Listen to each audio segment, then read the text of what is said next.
বাপেরা যুবকেরা ঘরটা আপনাকে আমাকে মনে করতে হবে, এটা হলো মুসাফির। কিন্তু বাদশাহ বালাখানা করে রেখেছে, বাবা বালাখানা করে রেখেছে। বাদশাহ এবার নিচের ঘরে ঘুমিয়ে আছে। ঘুমিয়ে থাকতে থাকতে দুতলা থেকে একটা আওয়াজ আসতে লেগেছে, ঠক ঠক ঠক ঠক ঠক ঠক ঠক করে আওয়াজ আসছে। ওই সময় বালক এবার ওই সময় বাদশাহ বলতে লাগে, ও বাবা কে বাবা, কে বাবা এসেছো বাবা? ওই সময় বলতে থাকে, আমরা হলাম জঙ্গলের শিকারী। আমরা কি জঙ্গলের শিকারী? বাদশাহ তখন বলছে, এই জঙ্গলের শিকারী তুই আমার বালাখানায় কেন? যা চলে যা, জঙ্গলের শিকারী জঙ্গলে থাকে, আমার বালাখানায় থাকে না। বলছে বাদশাহ আপনি ঠিকই বলেছেন, জঙ্গলের বাদশাহ জঙ্গলের শিকারী যখন জঙ্গলে থাকা দরকার। আর যারা আল্লাহওয়ালা হতে চায়, আল্লাহকে পেতে গেলে এই বালাখানায় শুয়ে আল্লাহকে পাওয়া, জোরে বলুন, পাওয়া যায় না।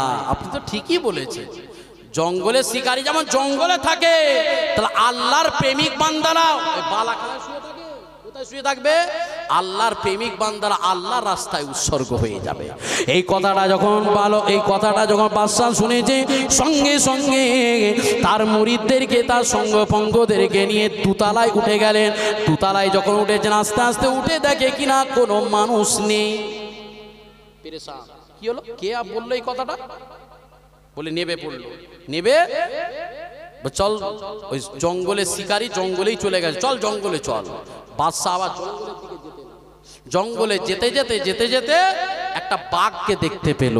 বাঘকে যখনই দেখতে পেয়েছে, তো জঙ্গলের যেতে যেতে বাঘ দেখতে পাওয়ার পরে বাদশার যারা কমান্ডার ছিল, তারা ওই বাঘের দিকে নিশানা করে গুলি ছুটতে লাগলো। গুলিটা করতে যাবে কিনা, বাঘের জবান আল্লাহ খুলে দিল। কি বলছে বাঘ? এই বাদশাহ, এখনো তুই ঈমান আনলি না? কি বলছে? এখনো তুই ঈমান আনলি না, এখনো তুই আল্লাহ চিনতে পারলি না, আল্লাহকে চেন। এই কথাটা শুনে আবার পেরেশান। যখন এবার তীর মারতে যাবে ধনুক বন্দুক, সঙ্গে সঙ্গে বাঘকে দেখতে পাইনি, পালিয়ে গেছে। আবার কোথায় গেল? পরক্ষণ নিজেই চিন্তা করলো, না রে, আমাকে আল্লাহর পথে ধাবিত হতে হবে। নিজে ওই বাদশাহ নিজের গাড়ি বাড়ি ব্যাংক ব্যালেন্স, নিজের কমান্ডার, নিজের সৈন্য সব কিছু ছেড়ে দিয়ে বাদশার গদি থেকে কি করলো? রিজাইন দিয়ে দিল। রিজাইন দিয়ে এবার জঙ্গলে যে আল্লাহর ইবাদতে মশগুল হয়ে গেল। আল্লাহর ইবাদতে মশগুল হয়ে গেলে, যখন আল্লাহর ইবাদতে মশগুল হয়ে গেলে, সঙ্গে সঙ্গে তারপরে আরেকজন বাদশাহ আসলো। এসে শুনলো, আচ্ছা আমার আগে যিনি বাদশাহ ছিল কেন ছেড়ে দিল? সে বলছে, আর জানি না কি ছেড়ে দিল, কেন ছেড়ে দিল কেউ জানিনি, কিন্তু সেই ব্যক্তিটা এত আরাম বিলাস বাহুল বাড়ি বালাখানা ছেড়ে, ঘর বাড়ি ছেড়ে, তার আরাম আয়েস সব কিছু ছেড়ে, গাড়ি বাড়ি টাকা পয়সা ছেড়ে এখন জঙ্গলে মশার কামড় খেতে গেছে। না কোনো ঘর, না কোনো দোকান, না কোনো মানুষ, না কেউ নেই ওখানে। বলছে তাই নাকি?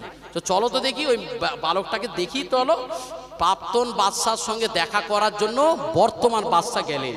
বর্তমান যিনি এখন বর্তমান বাদশাহ, তিনি যে প্রাক্তন বাদশাকে যে বলছে, বাবা তুমি এই জঙ্গলে কেন আছো বাবা?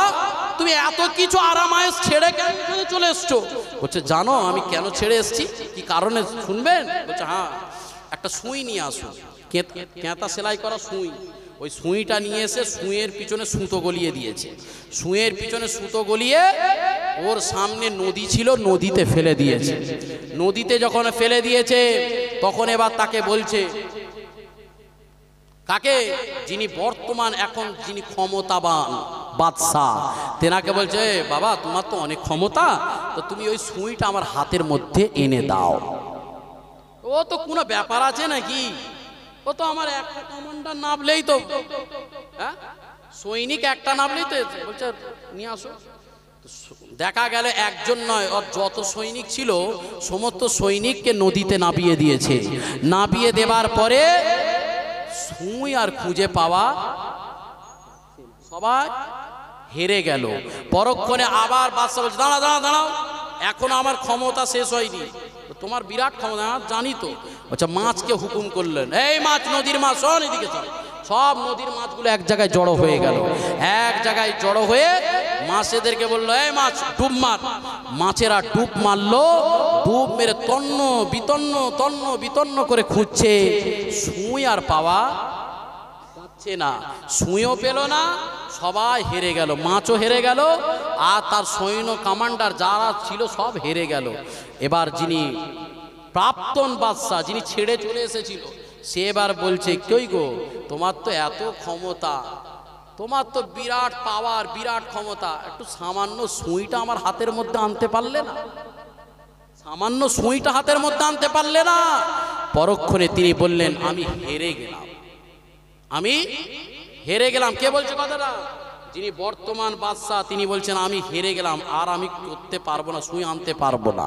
বাপেরা, যুবকেরা, ওই সময় প্রাক্তন বাদশা বলেছিলেন, ও বাবা বাদশা, শোনো শোনো বাবা, এটা তো সামান্য জিনিস, কিন্তু বাবা তোমার সঙ্গ পঙ্গ সব কিছু ছেড়ে তুমি যখন আমি চলে এসেছি, কি কারণে চলে এসেছি বাবা? দেখো, আমার গাড়ি ছিল, আমার বাড়ি ছিল, আমার ধন সম্পদ ছিল, আমার সব কিছু ছিল, আমার অনেক ক্ষমতা ছিল জানি, কিন্তু আমি সব ছেড়ে দিয়ে যখন এই জঙ্গলে পড়ে রেখেছি, আমার আল্লাহ পাক বললেন, এ আমার বান্দা, তুমি যখন আমার হয়ে যাবে, দুনিয়া সব ক্ষমতা যখন তুই ছেড়ে দিবি, দুনিয়া করে যখন পাগল হয়ে যাবি, দুনিয়াকে যখন লাথি মেরে সরিয়ে দিবি, আমি আল্লাহ ওই প্রাক্তন বাদশাকে কি ক্ষমতা দান করলেন? আল্লাহ পাক ওই প্রাক্তন বাদশাকে ক্ষমতা দিলেন। প্রাক্তন বাদশা শুধু ওই নদীর ধারে যে বলতে লাগলো, এ সুই উঠে পড়, বলার সঙ্গে সঙ্গে ওই প্রাক্তন বাদশার এই কথাটা শুনে সঙ্গে সঙ্গে সুইটা হাতের মধ্যেই উঠে পড়ল। আরো জোরে বলুন সুবহানাল্লাহ। প্রাক্তন বাদশা এবার বর্তমান বাদশাকে বলছে, এই পাগল শোন, তোর তো বিরাট ক্ষমতা, আমার কিছু ক্ষমতা নেই, আমি সব দুনিয়া সব ত্যাগ করেছি। কি কারণে? আমার আল্লাহকে আমি ভালোবেসেছি, দুনিয়া সব কিছু ত্যাগ করতে রাজি আছি। আল্লাহ বলছে, যখন দুনিয়াতে গাড়ি বাড়ি ব্যাংক ব্যালেন্স সব মায়া মোহাব্বত ত্যাগ করবি, আমি আল্লাহ তোকে আমার ক্ষমতা তোকে দান করব। একটু জোরে বলুন, আর একটু জোরে হবে না? সুবহানাল্লাহ। নারী দিবে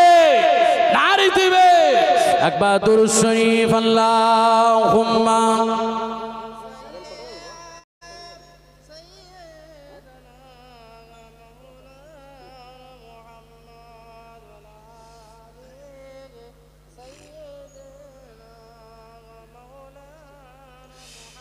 और रोज़ महशर सभी को बचाने वाले हैं, मेरे हुजूर शफाअत कराने वाले हैं, मेरे हुजूर शफाअत कराने वाले हैं।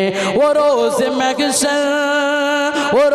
महशर सभी को बचाने वाले हैं, मेरे हुजूर शफाअत कराने वाले हैं। खुदा के ऐसे वली हैं हमारे दादा हुजूर, खुदा के ऐसे वली हैं हमारे दादा हुजूर, खुदा के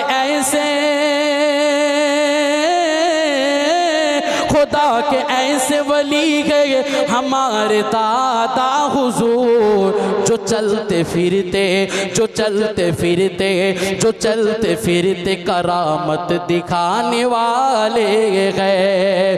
और रोज़ महशर सभी को बचाने वाले गए, मेरे हुजूर शफाअत कराने वाले गए, मेरे हुजूर शफाअत कराने वाले गए।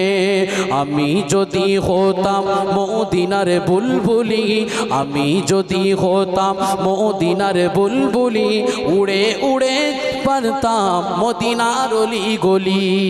জোরে বলুন না, আমি যদি হতাম মদিনার বুলবুলি, উড়ে উড়ে দেখতাম মদিনার অলি গলি। শুনতাম মসজিদ নববীর মধুর আযান, শুনতাম মসজিদ নববীর মধুর আজান সুরে সুরে উড়তাম মদিনার আসমান। জোরে বলুন না সুবহানাল্লাহ। সুরে সুরে উড়তাম মদিনার আসমান। আমি যদি হতাম মদিনার বুলবুলি, আমি যদি হতাম মদিনার বুলবুলি, উড়ে উড়ে দেখতাম मदीनार अली गली।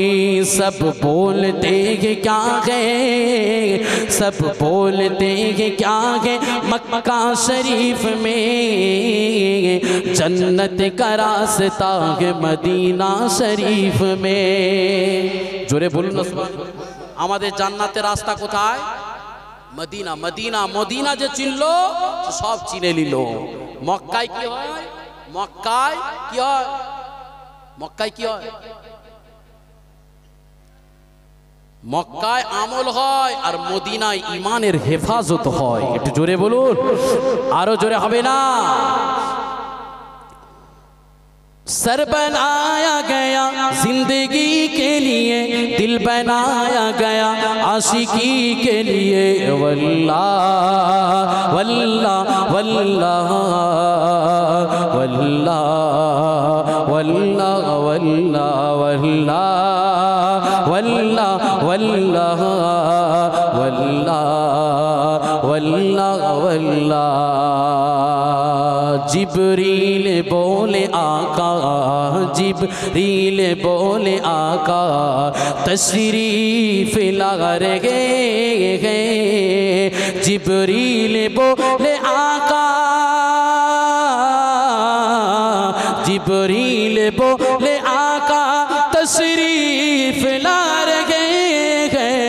कुल अंबिया के सरवर, कुल अंबिया के सरवर तशरीफ ला रहे हैं। जोरे बोलूं ना सुबहानाल्लाह। आरो जोरे হবে না? কে তশরিফ আনছেন? কে তশরিফ আনছেন? गुंबद खिजरा दयार नबी আসছেন। जिब्रील बोले आका तशरीफ ला रहे हैं। अल्लाहुम्मा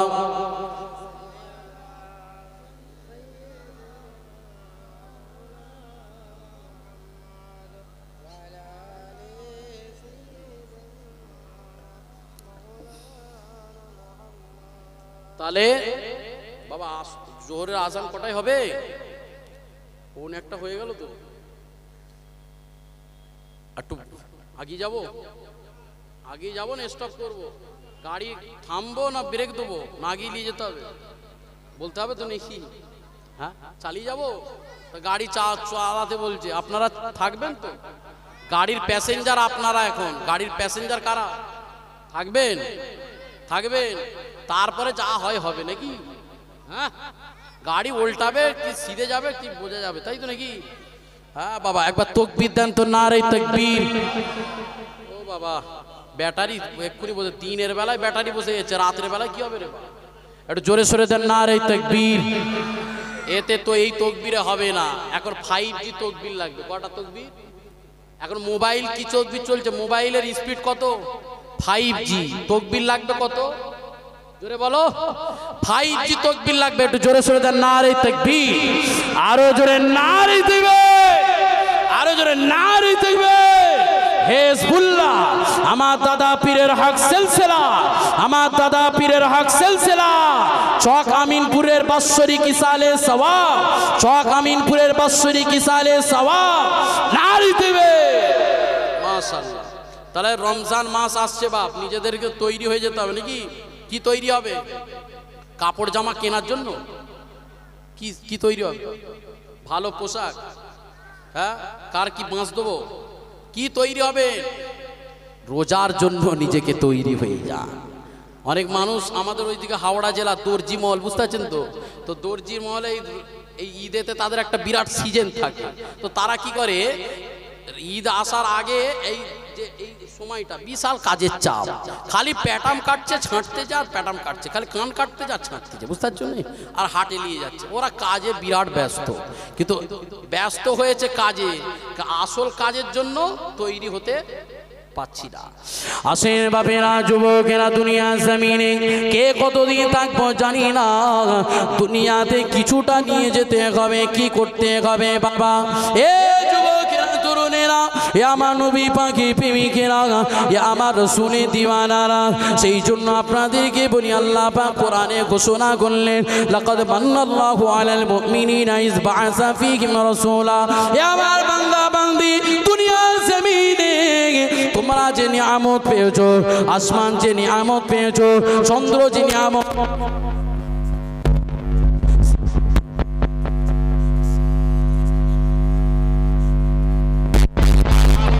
আল্লাহ পাকের কোরআন বলছে, লাকাদ আমি তোমাদের কাছে সব থেকে বড় নিয়ামতটা দিয়েছি আমার হাবিবুল্লাহকে। সে হাবিবুল্লাহকে তোমাদের কাছে বড় নিয়ামত করেছি। বাপেরা, যুবকেরা, দুনিয়া জমিনে যে যাকে বেশি ভালোবাসে, এই ভালোবাসার জিনিস কেউ কাউকে দিতে চায় না। স্বামী তার স্ত্রীকে যদি ভালোবাসে, স্ত্রী কাউকে দিতে চায় না।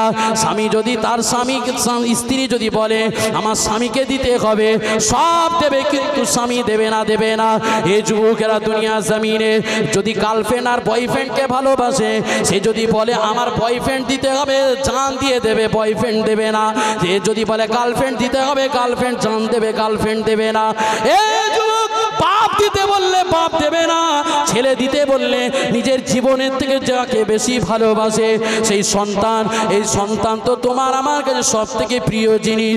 এই সন্তান ভালোবাসার জিনিস দুনিয়াতে কেউ কাউকে দিতে চায় না। কেউ কাউকে দেয়? দুনিয়া জমিনে কেউ টাকাকে ভালোবাসে, এই টাকাকেও কাউকে দেয় না। দুনিয়া জমিনে কেউ জমিকে ভালোবাসে, জমি তো কাউকে কেউ দেয় না। এ যুবক, দুনিয়া জমিনে কেউ সন্তানকে ভালোবাসে, কিন্তু কেউ কাউকে দেয় না। যুবক, দুনিয়ার জমিনে যে সব থেকে বেশি জান প্রাণ থেকে যে জিনিসটা ভালোবাসে, এই ভালোবাসার জিনিস যখন কেউ বন্ধু চাইবে, কেউ নিজের আত্মীয় চাইবে, কেউ কাউকে দেবে না। কিন্তু আমার আল্লাহ পাক বলছেন, বান্দারে, দুনিয়া জমিনে আমার ভালোবাসার জিনিস, আমার সব থেকে পিয়ারা জিনিস, আমি আমার দুনিয়া জমিনে আমার আপনার দয়ার নবীকে আমি সব থেকে বড় ভালোবাসি। দুনিয়া জমিনে আদম নবীকে পাঠিয়েছি, মুসা নবীকে পাঠিয়েছি, ঈসা নবীকে পাঠিয়েছি। এমন করে যখন দুনিয়া জমিনে আমি নবীকে পাঠাইনি, সমস্ত নবীকে আমার আল্লাহ পাক আরশে মুআল্লায় ইল্লিকিন বলে একটা জায়গায় জড়ো করেছিল। আল্লাহ পাক জড়ো করে আল্লাহ পাক সমস্ত মানুষের আত্মাটাকে বলেছিল, আলাস্তু বিরব্বিকুম, আমি কি তোমাদের খোদা, আমি কি তোমাদের প্রভু, আমি কি তোমাদের সৃষ্টিকর্তা? সমস্ত মানুষের আত্মাটা বলেছিল, ক্বালু বালা শাহিদনা, নিশ্চয়ই আপনি আমার রব, নিশ্চয়ই আপনি আমার খালিক। সমস্ত মানুষ যখন একটাই বলেছিল, পরক্ষণে আমার আল্লাহ পাক সমাবেশটাকে ভেঙে দিয়ে এবার আম সমাবেশ করলেন, খাস করে দিলেন। একটা আম ছিল সবাই, আজকের দাওয়াত সবাই আম তো নাকি, এখানে কোনো খাস আছে নাকি? আম সব যে আসতে পারে বসবে। আল্লাহ পাক সমস্ত আদম নবী থেকে নিয়ে কিয়ামত পর্যন্ত আগে যত মানুষ এসেছে আসবে, সমস্ত মানুষের রূহের আত্মাটা জড়ো করে আল্লাহ পাক বলেছিলেন, পরক্ষণে এটা তো আম ছিল, পরক্ষণটা খাস করে দিয়ে আল্লাহ পাক বলতে লাগলেন, এ আমার বান্দা বান্দি, শুনে কে দাও, জেনে কে দাও, আমি আমার নবী আর পয়গম্বরদের জন্য আম করে দিলাম। তাদের জন্য নবী আর পয়গম্বর, এদের জন্য আমি আম করে দিলাম। আম করে বা আল্লাহ পাক বললেন, ওয়াইযা খাযাল্লাহু মিসাকান নাবিয়্যিনা লামা আতাইতুকুম মিন কিতাবিন ওয়া হিকমা সুম্মা জাআকুম রাসূলুম মুসাদ্দিকুল লিমা মাআকুম লাতু'মিনুন্না বিহি ওয়া লাতানসুরুন্না ক্বালা আ'আকরারতুম ওয়া আখাযতুম আলা যালিকুম মিসনি ক্বালু আকরারনা ক্বালা ফাশহাদু ওয়া আনা মাআকুম মিনাশ শাহিদিন। আল্লাহ পাক এই কোরআনে যখন এই ঘোষণা করলেন আদম নবীকে বলা হলো এ আদম নবী দুনিয়া জমিনে আমি তোমাকে নবী করে পাঠাবো তুমি কি আমার আখিরি নবী মুহাম্মদুর রাসূলুল্লাহকে মেনে নেবে ওই সময় মুসা নবী বলেছিল আদম নবী বলেছিল ঈসা নবী বলেছিল দাউদ নবী বলেছিল সুলাইমান নবী বলেছিল ইব্রাহিম নবী বলেছিল ইসমাঈল নবী বলেছিল জবিহুল্লাহ বলেছিল ইদ্রিস নবী বলেছিল এমন করে সমস্ত নবী পয়গম্বর সবাই আল্লাহকে বলেছিল ও আমার আল্লাহ আমি তোমাকে মেনে নিয়েছি তোমার আখিরি নবীকে মেনে নিয়েছি পরক্ষণ আল্লাহ পাক বললেন ক্বালু আকরারনা ক্বালা ফাশহাদু ওয়া আনা মাআকুম মিনাশ শাহিদিন যখন তোমরা মেনে নিয়েছো বলেছো তাহলে এক অপরের পরস্পর সাক্ষী হয়ে যাও আদম নবী মুসার নবী সাক্ষী হয়ে যাও মুসা নবী আদম নবী সাক্ষী হয়ে যাও ঈসা নবী দাউদ নবী সাক্ষী হয়ে যাও দাউদ নবী ঈসা নবী সাক্ষী হয়ে যাও এমন করে পরস্পরের সাক্ষী হয়ে যাও আর সাক্ষী যখন পরস্পর হয়ে যাবে আমি আল্লাহ তোমাদের হয়েও আমি স্রষ্টা নিজেও সাক্ষী হয়ে গেলাম পরক্ষণ আল্লাহ পাক আদম নবীকে বার পাঠালেন মুসা নবীকে পাঠালেন ঈসা নবীকে পাঠালেন আখিরি নবী শেষে পাঠালেন শেষে নবীকে পাঠিয়ে আমার আল্লাহ পাক বুঝাতে লাগলেন হাবিব আপনি হলেন শাফিউল মুজনবির আপনি দেনে वाला আমি लेने वाला আপনি देता के नबी लेता के আপনি হলেন খালিক ও মালিক আমার রাসূলুল্লাহ গুলো রাহমাতুল লিল আলামিন রাসূলুল্লাহ রাহমাতুল লিল আলামিন করে পাঠালেন হ্যাঁ আর আমার সেই নবী হাম আসল হাম আসল নয় নবী হলো আসল নবী কি নবী আসল হাম নসল মানে পরস্পর নসল মানে পরস্পর হাম नस्ल नबी तो असल हम कमतर नबी तो हमसे बेहतर हम तो जल नबी तो अफजल हम खाक नबी पाक हम खिता नबी नबूवत के बादशाह हम नूर से बहुत दूर नबी सर से लेकर पाँव तक नूर अला नूर एक जोरे बोलूं ना सुभान अल्लाह हम ज़कात वाले हमरा ज़कात दी हम ज़कात वाले नबी सलावात वाले हम गुनाह करने वाले नबी गुनाह को बख्श करने वाले हम जन्नत जाने वाले नबी हाथ पकड़ के ले जाने वाले हम कौसर पीने वाले नबी जाम भर भर के पिलाने वाले हम खुदा को तलाश करने वाले और नबी उस खुद खुदा से मिलाने वाले একটু জোরে বলুন না সুবহানাল্লাহ সেই রাসূলকে পেয়েছো বাবা বড় ধন্য তুমি সেই রসুলকে পাওয়ার জন্য নবীরাও চেষ্টা করেছিল আল্লাহ তোমার সেই নবী আখিরি নবীর উম্মত করে যদি পাঠাতে আমি বড় খুশি হতাম তো নবীরা খুশি নয় কিন্তু আপনি আমি সেই নবীর উম্মত হতে পেরেছি আমাদের বড় সৌভাগ্য সেই রসুল তোমাকে শাফাআত করবে সেই রসুলের দামানটাকে একটু মজবুত করে ধরো দুনিয়ার জমিনে যারাই দামানকে মজবুত করেছে তাদের শান বেড়ে গেছে আর দুনিয়ায় যারা আমার রাসূলুল্লাহকে মানেনি তাদের কি হয়েছে তারা হালাক হয়ে গেছে বরবাদ হয়ে গেছে যেমন এই মাইকের সঙ্গে একটা তারের লিংক আছে না না মোবাইলের সঙ্গে একটা লিংক আছে তবে এই মোবাইলটা চলছে না হলে মোবাইলের কোনো খেলনা দাম নেই সেম জিনিস দুনিয়ার জমিনে যখন রাসূলুল্লাহ এসেছে দুইজন ব্যক্তি একদিকে আবু বকর আর একদিকে আবু জেহেল বু দিয়ে দুটোই আছে বু দিয়ে দুটো একটা হলো আবু বকর ওটাও হলো বু আর একটা হলো আবু জেহেল আপনি কোন দিকে একটু নিজেকে চেষ্টা করুন নিজেকে কোন দিকে রাখবেন ওটা আপনার ব্যাপার লক্ষ্য আগে স্থির করুন এখন গোল্ড কাপের অনেক খেলা হচ্ছে ফুটবলের খেলা হয়নি এই খেলা হচ্ছে না হয়নি ফুটবল অনেক খেলা হয় দুটো টিম মাঠে নেমেছে দুটো টিম মাঠে নেবে কি দেখাচ্ছে যে প্রত্যেক মানুষের লক্ষ্য কিন্তু একটাই গোলে ঢোকাবার বলটাকে কোথায় ঢোকাবে গোলে ঢোকাবার তো আপনার লক্ষ্যটা কি দুনিয়ার জমিনে কি গাড়ি করবেন এটা লক্ষ্য বাড়ি করবেন এটা লক্ষ্য ধন সম্পদ করবেন এটা লক্ষ্য নিজের জিন্দেগি এই দিক ওদিক করে কাটিয়ে দেবেন এটা লক্ষ্য আর যদি লক্ষ্যকে আপনার স্থির থাকে গোলে ঢোকাবার যেমন ভাবে গোলে ঢোকাবার ওটা স্থির করেন আপনারও লক্ষ্য যদি হয় আমি আল্লাহর রাসূলকে পাবো আল্লাহর রাসূলের শাফাআত পাবো আমি আল্লাহর দিদার পেতে চাই আমি আল্লাহর জান্নাত পেতে চাই তাহলে আগে লক্ষ্যটাকে স্থির করুন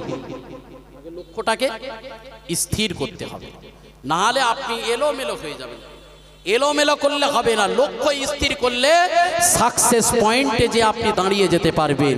সাকসেস কারা পায়? লক্ষ্য থাকে। এখান থেকে আজ কিছুদিন আগে আমাদের এই ভারতবর্ষের কিছু মানুষ গিয়েছিল চাঁদেতে, তাই না? গিয়েছিল না, যায়নি? তাদের কি ছিল? যতই মেহনত হোক, যতই কষ্ট হোক, চাঁদে যাবই, এটা তার লক্ষ্য ছিল। এই লক্ষ্যটাকে চাঁদে যেতে তার কি কি লেগেছে? 1 নম্বর হলো সাহস, 2 নম্বর হলো মেহনত, 3 নম্বর হলো সময়, 4 নম্বর হলো মাঝে মাঝে শুকিয়েছে। সব কিছু কষ্ট করার পরে একটা জায়গায় গেছে।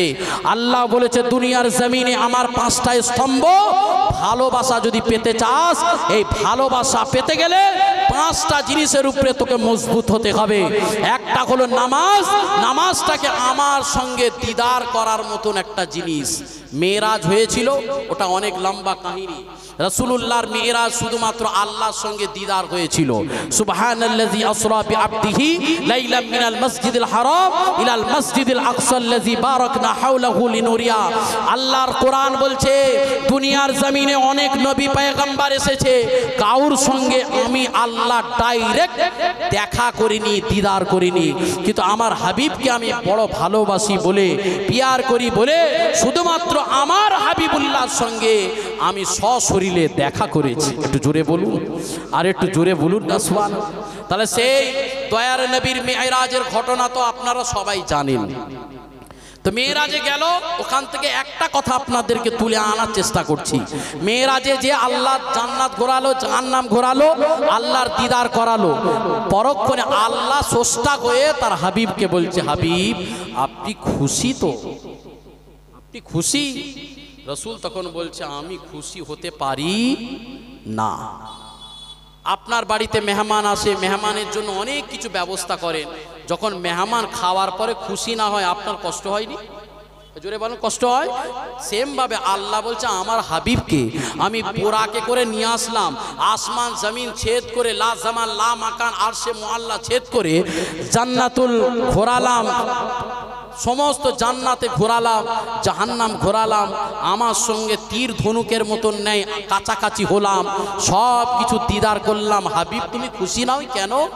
ওই সময় তোমার আমার দয়ার নবী বিশ্ব নবী রাহমাতুল লিল আলামিন আল্লাহকে বলেছিলেন, ও আমার আল্লাহ আমি খুশি নয়, খুশি নয়, খুশি নয়, এই জন্য খুশি নয়, আপনার সঙ্গে যে আমি দিদার করলাম, আপনার সঙ্গে যে আমি দেখা করলাম, আপনার সঙ্গে যে আমি দিদার করলাম, আপনার সঙ্গে যে আমি দেখা করলাম, আপনার জান্নাত ঘুরলাম, জাহান্নাম ঘুরলাম, যদি আমার উম্মাত উম্মতিরা, এই গুনাহগার উম্মাত উম্মতিরা যদি আপনার দিদার পেয়ে যেত, তবে আমি বড় খুশি হয়ে যেতাম। পরক্ষণ আমার আল্লাহ পাক গিফট দিয়ে দিলেন, হে আমার হাবিব দোস্ত চলে যাও, চলে যাও, চলে যাও, চলে যাও, চলে যাও। আমার হাবিবুল্লাহকে গিফট দিলেন 50 ওয়াক্তে নামাজ। ওই 50 ওয়াক্তকে ছেড়ে ছেড়ে 5 ওয়াক্ত করে দেয়া হলো। পরক্ষণ আমার আল্লাহ পাক বললেন, হে আমার হাবিব তোমার গুনাহগার উম্মত উম্মতিরা যদি ওই 5 ওয়াক্ত নামাজটা যদি আদায় করে নেয়, আমি আল্লাহ পাক ওই 5 ওয়াক্ত নামাজ পড়লে 50 ওয়াক্তের সওয়াব তার আমল নামায় লিখে দেবো। জোরে বলুন সুবহানাল্লাহ, আরো জোরে বলুন সুবহানাল্লাহ। আল্লাহ একটা সিস্টেম করে দিলেন, কি? আল্লাহর সঙ্গে দিদার করা, দেখা করার মাধ্যমটা কোথায়? জোরে বলুন। নামাজে। নামাজে আসসালাতু মিরাজুল মুমিনিন। নামাজের মধ্যে একটা উদাহরণ আপনাদেরকে দিই। নতুন বিয়ে কারা কারা করেছেন একটু হাত তোলেন দেখি। করেন না রে বাবা, বউ নিয়ে যাবো নি। নতুন বিয়ে অনেকজন করেছে নিশ্চয়ই। বউয়ের বাড়ি যখন শাশুড়ির বাড়ি যায়, বর যখন নিজের স্বামী, হ্যাঁ, নতুন জামাই যখন শাশুড়ির বাড়ি যায়, শাশুড়ি কি করবে? পোলাও, কুপ্তা, কুরমা, কালিজি, বিরিয়ানি, সালাড, পাঁপড়, ভুনা, যার যত রকম আইটেম আছে, মাছের কালিয়া থেকে শুরু করে সব রকম আইটেম করে না করে? জোরে বলো। এখন জামাই যদি যে শ্বশুর বাড়িতে একদিন থাকতে থাকতে দুদিন, দুদিন থাকতে থাকতে 4 দিন, 6 দিন, 8 দিন, 10 দিন করতে করতে বেটা যদি রয়ে যায়, আর কপালে বিরিয়ানি, কোপ্তা, কুরমা, কালিজি জুটবে মনে হয়? জুটবে? জুটবে না।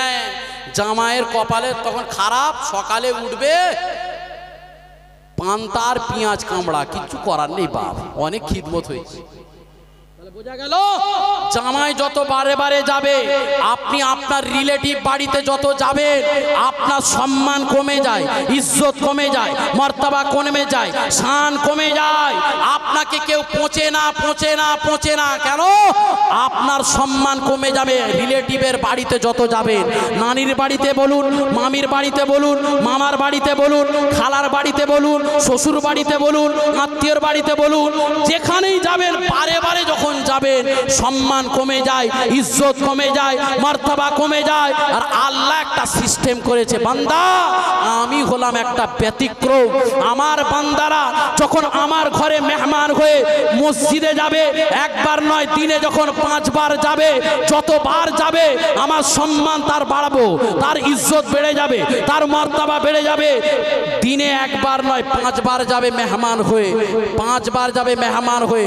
যতবারে মেহমান বাড়িতে নয় মসজিদে যাবে, যত বেশি যাবে আমি আল্লাহ তার সম্মানকে বাড়িয়ে দেবো। একটু জোরে বলুন, আর একটু জোরে বলবেন না সুবহানাল্লাহ। এই সম্মান বেড়ে যায় না কমে যায়?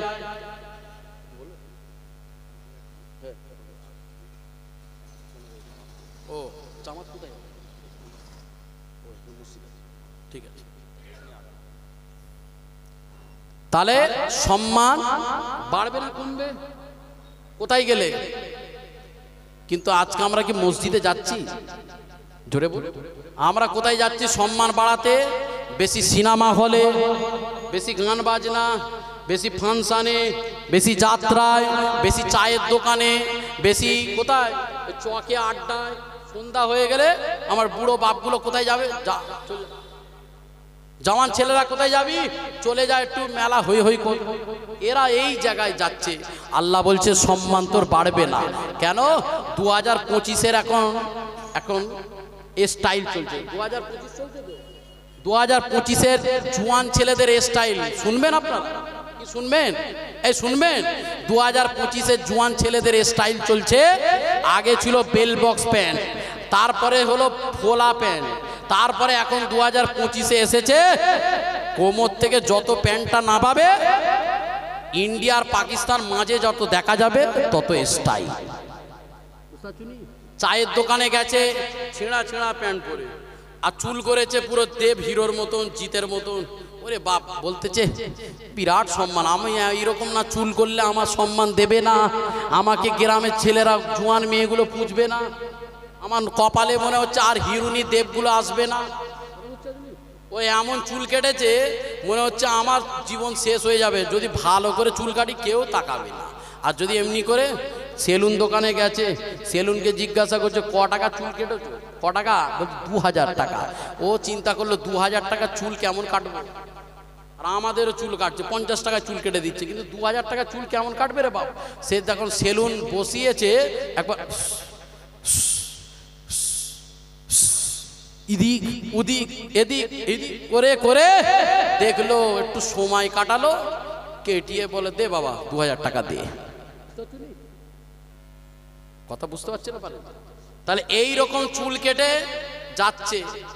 আর যখন বলছেন দে রে বাপ জলসার চাঁদা দে, বলছে 200 টাকা তো চাঁদা পড়েছে, বাজার খুব খারাপ, 50 টাকা নিয়ে যাও। আবার যদি জোয়ান ছেলে জিজ্ঞাসা করছে কই রে জানিস, একটা ফাংশন দেবো গানের জায়গা, বলছে ক টাকা চাঁদা ফেলেছিস? ও 200 টাকা। ধর পাগল, ওই যা শুভশ্রী শতাব্দীকে লিয়াই, যদি 200 টাকা হয় 500 টাকা চাঁদা দেবো। জুড়িয়েছে কোথায় বুঝতে পারছো? লিঙ্ক। কথা বুঝতে পারছেন না পারেন না? জলসায় চাঁদা দিতে গেলে নেই, ভালো কাজে মসজিদে দেবেন নেই, জাকাত দেবেন নেই, বুঝতে পারছেন? এখানে নেই। কিন্তু যখন খারাপ কাজে বলবে 200 জায়গায় 500 দিতে রে, এটা হলো কি জানেন? এটা হলো নফস। আর সেই জন্য বলি বাবা, দুনিয়ায় সম্মান তোমাকে দেবে না ওই ছেঁড়া ছেঁড়া প্যান্ট পরে আর চুলের স্টাইল দিয়ে চায়ের দোকানে বসো। কোনোদিন আপনাকে বলবেন ওই হিরো দেব হিরো বস তো এখানে, বস বস চা খা, কি খাবি খা বল। কেউ বলেছে? জোরে বলুন, কেউ বলেছে? বলবে না। কিন্তু আমি খোদার কসম করে বলতে পারি, একজন যুবক ছেলে, একজন জওয়ান ছেলে, সে যদি মাথায় টুপিটা পরে আর মুখে দাড়িটা রেখে সুন্নতি লেবাসটা পরে ওই চায়ের দোকানে যদি চলে যায়, চায়ের দোকানে যারাই থাকবে আপনাকে দেখে কমসে কম বলবে মুসল্লি সাহেব বসুন, ভাইজান বসুন, ইমাম সাহেব বসুন, হাফেজ সাহেব বসুন, হাজি সাহেব বসুন, শ্রদ্ধা করে আপনাকে বসাবে, তারপরও তার গাঁটের টাকা দিয়ে আপনাকে চাটাও খাওয়াবে।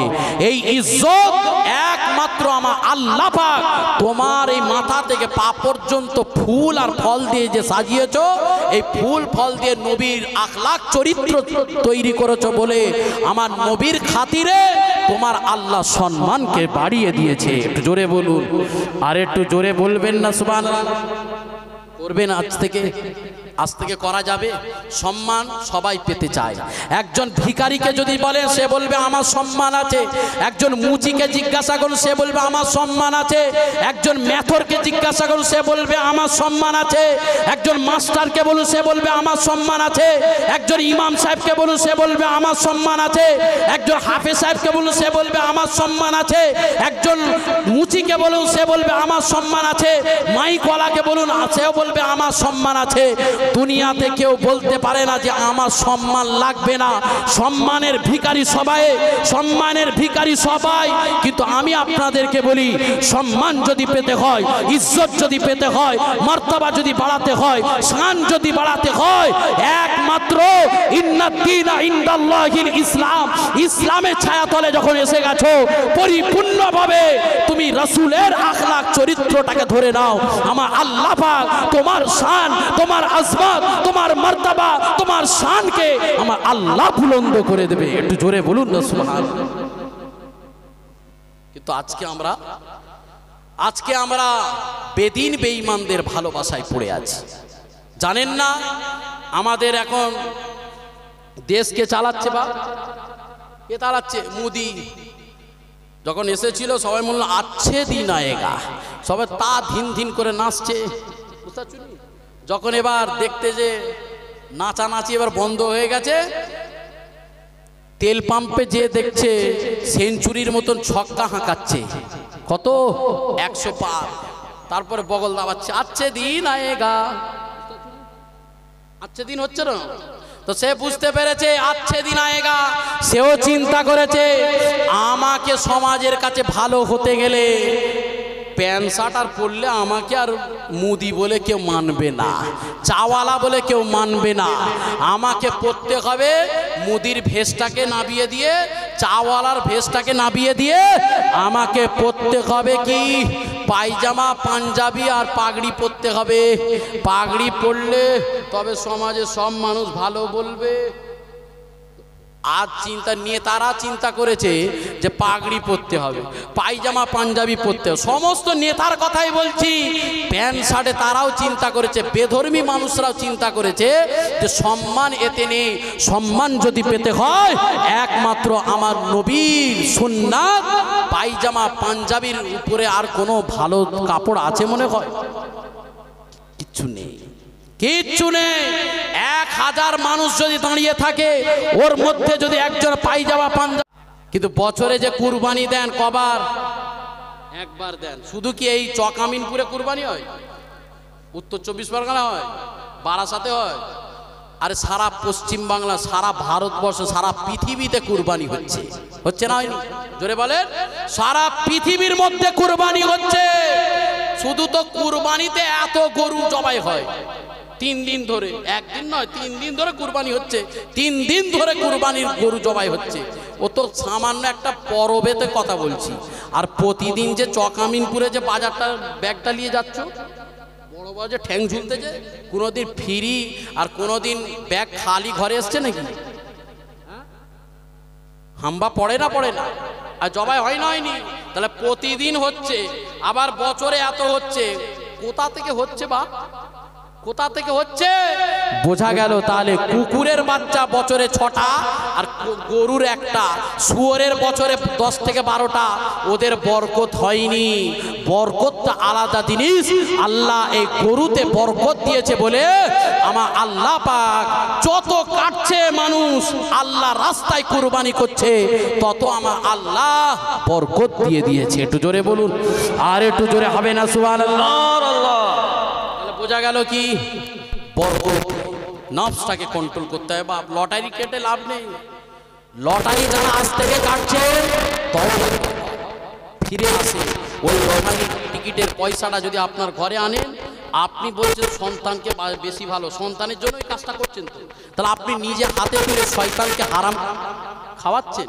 নিজেকে প্রশ্ন করুন তো, আমি আমার সন্তানকে ভালোবাসি, সন্তানের জন্যই আমি এত কাজ করছি, আর আমার বিবিকে ভালোবাসি, আমার ছেলেকে ভালোবাসি, আমি ওই ছেলের মেয়েকে হাতে তুলে হারাম পয়সাটা খাওয়াচ্ছি, আর তার রক্ত চলছে হারাম।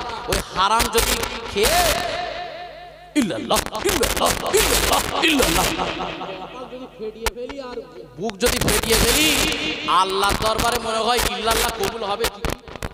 জোরে বলো, নামাজ পড়ে কবুল হবে মনে হয়, রোজা রেখে কবুল হবে মনে হয়, ও রোজা শুকনো হবে আর নামাজটা ব্যায়াম করা হবে, কাজের কাজ কিচ্ছু হবে না। সেই জন্য আমার রাসূল বারে বারে তাগিদ দিয়েছে, এ আমার বান্দারা সর্বপ্রথম হারাম থেকে হেফাজত হয়ে যাও, নিজে বাঁচো আর একজনকে বাঁচিয়ে দাও। ইয়া আইয়ুহাল্লাযীনা আমানু কু আনফুসাকুম ওয়া আহলিকুম নারা। আল্লাহর কোরআন বলছে আমার বান্দা তুই নিজে বাঁচলে হবে না, নিজে খালি পোলাও কুফতা কুরমা কালিজি বিরিয়ানি সালাড নিজে খাবো আর অন্যজন শুকোবে, ওটা নয়।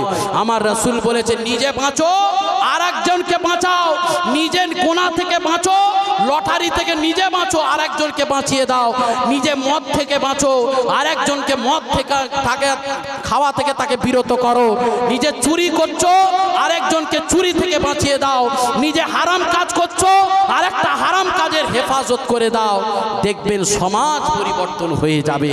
আমার রাসূল যে শিক্ষা দিয়ে গেছেন, এই রাসূলের আদর্শ আখলাকটা আমরা ধরিনি বলে আজকে আমরা পদে পদে পদে পদে ঠক্কর খাচ্ছি।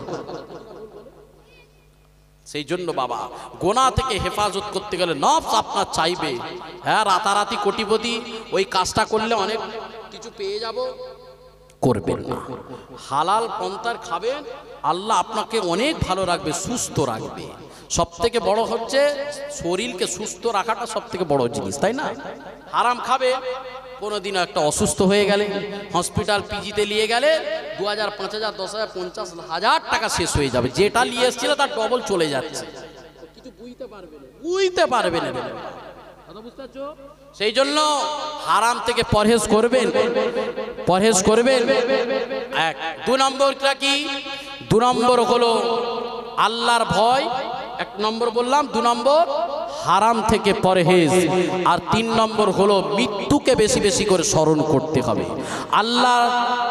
আল্লাহ সেই গুনাহ থেকে বাঁচতে গেলে কি করতে হবে বলুন?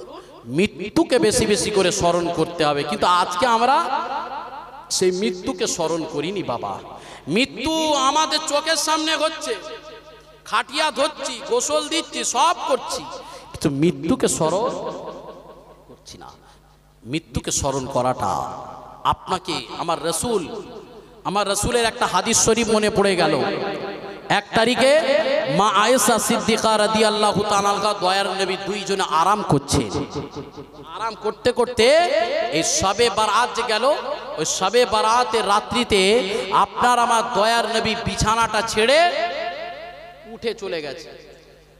বিবি আয়েশা সিদ্দিকা রাদিয়াল্লাহু তাআলা আনহা আমাদের আম্মা জান, তিনি খুঁজতে লাগলো রাসূলুল্লাহ কোথায় আছে একটু দেখি। কোথায় খুঁজতে দেখা যাচ্ছে জান্নাতুল বাকি গোরস্থানের মধ্যে আমার রাসূলুল্লাহ বসে বসে মুচকে মুচকে চোখের পানি ফেলে ফেলে কাঁদছেন। আহারে তোমার আমার দয়াল নবী বিশ্ব নবী নূর নবী হাবিবুল্লাহ জনাবে মুহাম্মদুর রাসূলুল্লাহ সাল্লাল্লাহু আলাইহি ওয়াসাল্লাম সেই রাসূলুল্লাহ উম্মত উম্মতিদেরকে শিক্ষা দিয়েছে, এ আমার উম্মত উম্মতিরা আমাকে দেখে তোমরা ফলো করবে, আমাকে দেখে তোমরা এগিয়ে যাবে, আমাকে দেখে তোমরা পথ অনুসরণ করবে। তার কারণ হলো আমার রাসূলুল্লাহ ওই শবে বারাতের রাত্রিতে চোখের পানি ফেলে ফেলে কাঁদতে লেগেছেন, আল্লাহ আল্লাহ এই কবরের ভয় থেকে আমাকে রেহাই করে দাও, কবর তো বড় ভয়ঙ্কর। পরক্ষণে মা আয়েশা সিদ্দিকা রাদিয়াল্লাহু তাআলা আনহার ঘুমটা ভেঙে গেল। ঘুমটা যখন ভেঙে আপনার আমার দয়াল নবী রাসূলুল্লাহকে খুঁজতে লাগলো, কোথায় গেল আমার রাসূলুল্লাহ?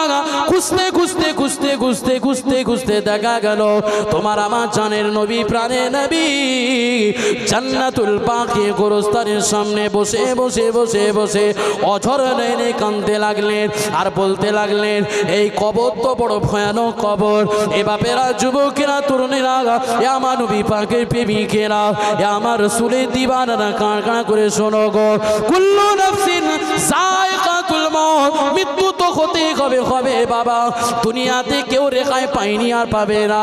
ইমাম জালালউদ্দিন সুয়ুতি রাহমাতুল্লাহ আলাইহি তিনার কিতাবের মধ্যে লিখতে লেগেছেন, আমার মনে হলো এই দুনিয়াটা হলো 3 দিনের দুনিয়া। কদিনের? জোরে বলো কদিনের? 3 দিনের দুনিয়া আমার মনে হলো একদিন এসেছি দুনিয়ায়, একদিন থাকবো বাবা, আর একদিন পর চলে যাব। পরক্ষণে ইমাম জালালউদ্দিন সুয়ুতি রাহমাতুল্লাহ আলাইহি বলতে লাগলেন, আমার 3 দিন মনে হলো না, আমার মনে হয় 3 ঘন্টা আমার দুনিয়া। এই 1 ঘন্টা এসেছি, 1 ঘন্টা থাকবো, 1 ঘন্টা পরে চলে যাব। পরক্ষণে ইমামে জালালউদ্দিন সুয়ুতি রাহমাতুল্লাহ আলাইহি বলতে লাগলেন, আমার মনে হলো এই দুনিয়া হলো 3 ঘন্টার নয় বাবা, 3 মিনিটের জন্য এটা হলো দুনিয়া। এ বাপেরা, যুবকেরা, এমন করে দুনিয়া দুনিয়া দুনিয়া দুনিয়া দুনিয়া করে পাগল হই নয় বাবা। দুনিয়া দুনিয়া করে পাগল হলে আখেরাত বরবাদ হয়ে যাবে, আখেরাত বরবাদ হয়ে যাবে। কবর তোমার জন্য বড় ভয়ানক তৈরি হয়ে যাবে। কাল কিয়ামতের ময়দানে মাহশরে কোটি কোটি মানুষের সামনে তোমাকে আমাকে যখন তুলবে, ওই সময় তুমি আমি কি অবস্থা হব? এ বাপেরা, যুবকেরা, ও আমার নবী পাকের প্রেমিকেরা, ও আমার রাসূলের দিওয়ানারা, একটা ওয়াকে আপনাদেরকে বলে যা, দুনিয়া দুনিয়া করে কারা পাগল হয়েছে বাবা? দুনিয়া একজন বাদশা ছিল, দুনিয়ায় বড় বাদশা ছিল, ওই বাদশার বড় সঙ্গ পঙ্গ ছিল, ওই বাদশার গাড়ি বাড়ি ছিল, ব্যাংক ব্যালেন্স ছিল, অনেক কমান্ডার ছিল বাবা। ওই বাদশা তিনি কি করলেন? নিজের বালাখানায় ঘরের মধ্যে ঘুমিয়ে আছে। ঘরে লেখা রাখি না বালাখানা, লিখবেন না ঘরে, কি লিখবেন? মুসাফির খানা। কি লিখবেন আজ থেকে? জোরে বলেন। ঘরে কোনোদিন বালাখানা লিখবেন না, কি লিখবেন? মুসাফির খানা। মুসাফির মানে ঘরে এসেছে কিছুদিন, আবার ঘরের থেকে চলে যায়। মুসাফিররা সারা জীবন ওখানেই থাকে। মুসাফির রাস্তায় ঘুরতে ঘুরতে আপনার ঘরে আসলো, একবেলা দুবেলা থাকলো, আবার চলে গেল, এটা হলো মুসাফির।